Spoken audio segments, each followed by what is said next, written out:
자, 5번 가보겠습니다. P가 Q이기 위한 충분 조건이지만 필요 조건이 아닌 것 그랬는데, 자, 이런 것들은 우리가 쌤이 늘 강조하는 게 뭡니까?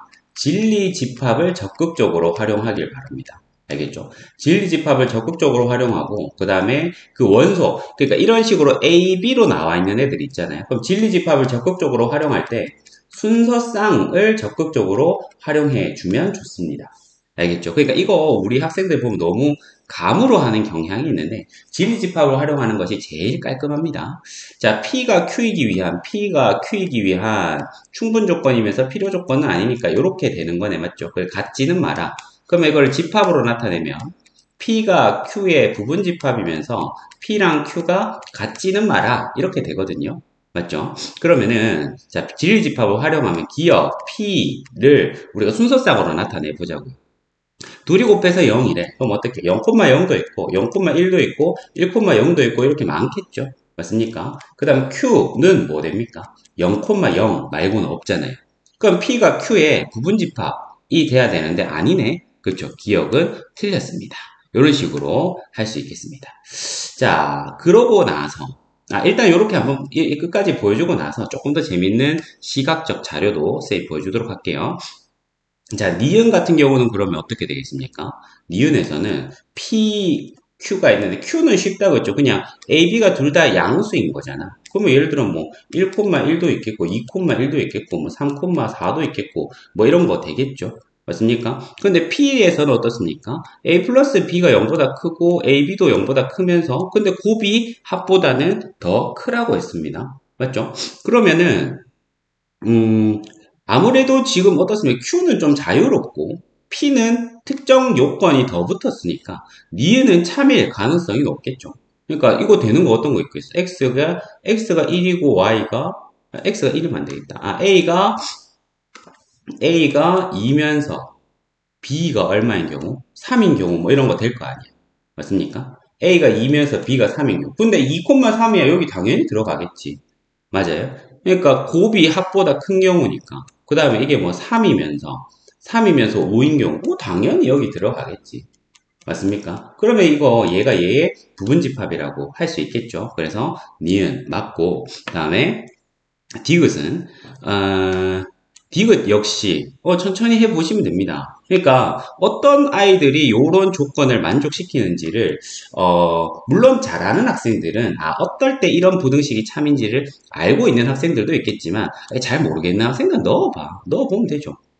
첫째, A, B가 부호가 같다 해봅시다. 뭐 2,3 이런 거 됩니까? 되죠. 맞습니까? 2,3 이런 거 되죠.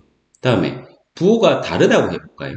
그럼 2,-3 이런 거 됩니까? 2,-3 지금 안 되네. 마이너스 1,2 됩니까? 안 되죠. 아하. 지금 P는 뭡니까? A, B가 부호가 같다. 또는 둘 중에 하나가 0이다. 뭐 0,2 이런 거 되잖아. 2,0 이런 것도 되잖아. 그냥 마이너스 1, 마이너스 2 이런 것도 되잖아. 그러니까 직접 넣어보고 관찰해 보시면은 됩니다. 맞죠? 그럼 Q 안에는 어떤 거 들어가냐 해보니까 Q 안에는 B 빼기 A의 절대값과 절대값 B 빼기 절대값 A인데 한번 해볼까요? 부호가 같다 쳐봐. 2, 3 이런 걸 넣었다 쳐봐. 2, 3 넣었어. A에 2 넣고 B에 3 넣었어. 이거 참이죠? 맞습니까? 그 다음에 0, 2 이런 거 넣었어. A에 0 넣고 B에 2 넣었어. 참이네요. B에 2 넣고 A에 0 넣었어요. 이런 것도 참이네. 맞죠? 그 다음에 여기 P 안에 있었던 마이너스 1, 마이너스 이런 것도 되잖아. 맞죠? 근데 Q 안에는 아까 P는 부호 다른 건 안 됐는데 요 마이너스 1, 2 이런 거 한번 넣어볼까? 마이너스 1, 2 넣었더니 이거 얼마예요? 3이고 이거 마이너스 1, 2 넣었더니 1. 참이네. 맞죠? 그러니까 어떻습니까? 얘는 부호 다른 것까지 된다고 이렇게 되네요. 됐죠? 그래서 니은과 디귿 되겠습니다. 이게 완전 정석이라고 볼 수는 없는데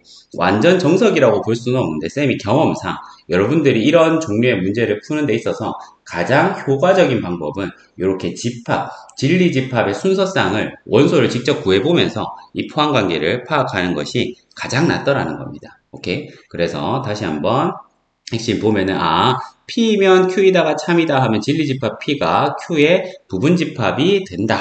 맞죠? 그 다음에 충분 조건이지만 필요 조건이 아니다라고 하면은 이 포함관계 이렇게 하면서 같지 않다까지도 확인해 주셔야 됩니다. 맞죠?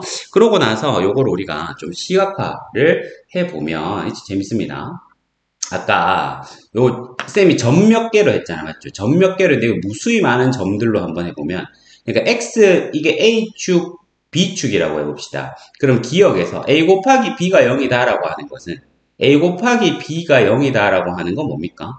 a가 0이거나 b가 0인 거잖아, 맞죠? 그러니까 a가 0인 애들은 다 모아놓은 게 이 선이야.